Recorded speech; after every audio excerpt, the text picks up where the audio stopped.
Gals, and welcome back to my channel. If you guys are new here, hi, my name is Hillary, and if you are a returning subscriber, then you must be a crazy hilly and welcome back. If you guys want to, feel free to give me a like or subscribe to the channel. Leave a comment down below about the video after I'm done telling it to you if you would like to. It helps the channel out so much, and thank you guys for watching. Tonight we're going to be covering the Keddie cabin murders. But just before we cover it, quick pause. We have new merch down below. I've got phone cases. I've got things for your neck. I've got masks, I've got shirts, I've got sweaters, and I've also got pants. So if you guys want to take a look down below, feel free to. But let's get right on into it. The Keddie cabin murders are an unsolved quadruple homicide that took place in 1981 in Keddie, California. On April 11th, 1981, these murders took place. They took place in cabin 28 in the Keddie cabin resorts. In fall of 1980, Sue Sharp and her 5 children relocated from their home in Connecticut all the way to California. They were basically running away from an abusive husband, and she decided to move to California to be closer to her brother. So she uprooted her children and moved there to have a better life away from a husband that was garbage. When she arrived in California, she began renting cabin 28 in the Keddie resort. It was kind of a cheap thing that she could have, as she was a single mother, didn't have a lot of money, and she had 5 children, so she did the best that she could and she rented this cabin. She stayed there with her 15-year-old son John, her 14-year-old daughter Sheila, her 12-year-old daughter Tina, and her 2 younger sons Rick and Greg. Rick was 10 and Greg was 5. Now, Sue had a friend named Marilyn Smart, and she was also kind of going through her own abusive husband dealings, and Sue was kind of coaching her on that. And the reason I am putting this in here is because I have a main few people who I think done it, and as well, I think that this whole case could have been solved time ago if it wasn't for police kind of dropping the ball major time. They think that there was a major cover-up that went on, and I just think that this could have been solved a while ago. So I'm gonna give you my suspects after I tell you what happened. And I mean, I'm only really gonna give you the main suspects that I think did it because they did it. Alleged. On April 11th, 1981, Sue and Sheila decided to go pick up her son, John, and his friend Dana from Gassner Park in Quincy, California. 2 hours later, at around 3:30, John and Dana actually hitchhiked all the way back to Quincy to hang out with a bunch of their friends because, you know, they didn't really have anything to do, so I guess back in the day, kids just hitchhiked. I mean, you wouldn't see me hitchhiking, but they did. That same evening, Sheila had plans to go hang out with her friends. It was the Seabolt family, and they lived just a couple cabins up from where Sue and her kids were. So that was her plan for the night. I believe that Tina actually wanted to go, but they figured, you know, it would be nice to have Sheila by herself because her younger sister always came along. So Tina actually did not go that night. So it was basically just Sue and her 2 sons, Rick and Greg, and then their friend Justin Smart also stayed over. And yes, Justin Smart is in fact related to Marilyn and Marty Smart. So the night went by, no one really heard anything strange, nothing really happened. Sheila was at the Seabolts, and she had a ton of fun, and she decided to return home at about 7 in the morning to come home for breakfast. And when she got there, her surprise was not her family eating breakfast, but a murder scene. When Sheila returned home, she discovered the bodies of her mother, Sue, her brother, John, and his friend, Dana, in cabin 28. All 3 of them had been bound with tape and wire, and Tina, at this point, had been missing from the home. Obviously, Sheila freaked out and later found out. They went and retrieved her brothers because her 2 younger brothers were still in the back room with their friend, Justin. They had been sleeping the whole time, as far as they knew, and they did not hear anything strange, and they were in the room. So they were in this cabin as their mother, their brother, and the brother's friend were getting brutally murdered, like right through the paper thin doors. And I don't know how well these cabins were built, but you know, I've been at a cabin or 2 in my life, and most of them, when they're at a resort, like a renting resort, are the sound travels. Like, sound goes through walls. I don't know how you didn't hear that, but, you know, we're young, we'll give you a pass for right now. The initial reports do say that the 3 young boys slept through this whole ordeal, but later on, it was actually contradicted, and it was said that Justin actually saw some of what happened. After Sheila found her family murdered on the floor, she ran back to the Seabolts, and then the father from the family came over and helped retrieve the younger boys from the bedroom. It's said that he actually did take a step inside to kind of see what was going on, which a lot of people say, you know, he might have contaminated the evidence a bit because he walked into the scene. The murders of Sue, John, and Dana were all super, super vicious, and I, like, you know, when someone gets murdered that intense, it's usually a crime of passion. It's usually someone that knows them, because, like, if you're just running in stealing something, you know, as long as you're not like a crazy murderer, you're probably just gonna stab someone and run away. Like, you don't want to get caught.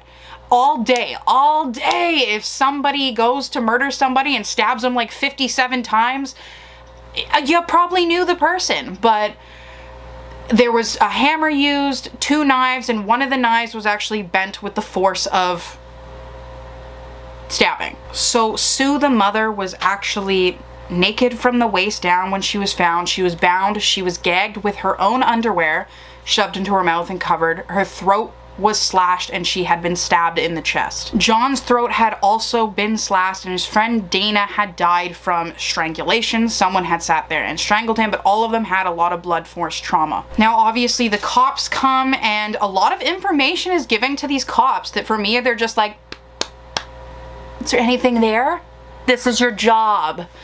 So they go and they interview the son, and the son is talking about, where's Tina? Like, we don't know where Tina is. And as far as everyone knew, the detective wasn't really paying attention when they were asking, like, where's my sister? Marilyn Smart also was said to have found a bloody jacket in her basement, and it was Tina's bloody jacket. She said she gave it to the police, but we don't know where that jacket is because it got lost. It was never given in, never happened for evidence. So we don't really know what happened to that. It kind of seemed like all the cops were just stepping in all over each other, and in my opinion, like, y'all some dirty cops. What are you doing? Now, Marilyn Smart's husband, let's get back to the fact that Marilyn was having marital problems with her husband, Martin. And her friend Sue was actually helping her through these marital problems, was giving her advice, as she had been through some as well. He claimed that a claw hammer from his tool chest was missing. Now, y'all guilty. Like, okay, let's just get going. We'll keep going. I'm just gonna read this part, but it was said that the Plumas County Sheriff, Doug Thomas, who presided over the case, later stated that Martin had provided endless clues in the case that seemed to throw suspicion away from him. Now, when Justin was taken into questioning, you know, at first he didn't see anything, but then it kind of came out that he may have seen something. He may have stood there and watched it. It kind of went back and forth. He thought he had dreamed some of it. He thought he had seen some of it. He ended up going over hypnosis, but they actually got some suspect photos, and there was 2 men that were said to have been in the house that night, and one of them looks suspiciously like Martin Smart, and the other one looks suspiciously like one of his friends. His name was Bobo Betty, and it looks like you. Oh, it looks like you. Now, just say that your son had seen you murdering a family. Like, the kid's probably terrified, and if he was to tell someone, you think that he would say, like, my dad did it? Especially when he's probably at the age of around 10 or so. I'm sure he has some sense, but we're not going to say that he knew, but I'm going to show you the pictures of Martin, Bo, and the sketches, and you guys can decide for yourself if they look like a little bit similar. Now, I'm just going to also read this part because it has to do with what happened in the house. It says that Justin said he saw Sue with 2 men, one with a mustache and short hair, and the other clean shaven with long hair. Both wore glasses, and according to Justin, John and Dana then entered the home and began heatedly arguing with the men. A fistfight ensued, after which Tina entered the room of the younger kids, and she was taken out of the cabin through the back door by the men. It's also said that Marty did not like John. I don't know what your problem is with like a 15-year-old kid, but like, you know, you didn't like him. And obviously you probably didn't like Sue meddling in your business, but let's continue. Tina was believed to have been abducted from the crime scene, and the FBI actually was involved in trying to find her, but after a few years, you know, they kind of backed off on the case, and it wasn't until 3 years later that they actually found Tina, or parts of Tina's body, and somebody actually phoned it in. So in my opinion, you know, maybe you're feeling a little guilty, or maybe you're playing with the police. A lot of these psychos like to play with the cops. So they phoned it in. No one knows who phoned it, but they actually did find pieces of Tina, and she was then recovered. I'm so thirsty.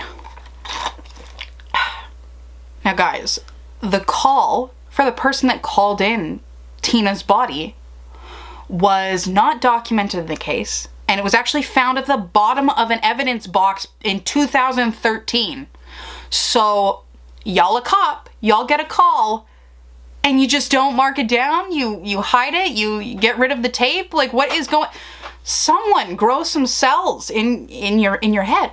Grow some brain cells. What's going on? Now I'm just gonna read a letter that Martin actually wrote to his wife Marilyn, and he wrote, if this is not like guilt, I don't know what is, but I've paid the price for your love, he says. And now that I've bought it with 4 lives, you tell me we're through? Great. Now cabin 28 was actually demolished in 2004, so we can't go back to like revisit this case. They were kind of demolishing it because a lot of people were going to visit.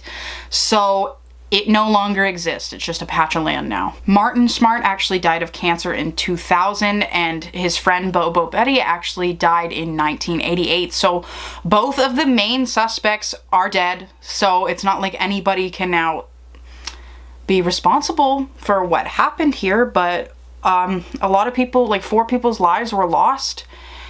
And it's a shame at the negligence that happened. I really believe that this one could have been solved, and if you can't tell, I'm kind of involved, like I'm invested in this, like I've been reading over it, and it's upset me because there was a letter, there was voice memos, there was a jacket, there was a hammer, there was a bunch of things that could have led to this case being solved, but for some reason it's either lost, put through like at the bottom of the evidence box, like, you know, it's just something that should have been solved. I just feel like this should have been done with already, but it's not up to me. It's what do you guys think? Do you guys think that Martin and Bo were guilty, or it just was a passerby that did this?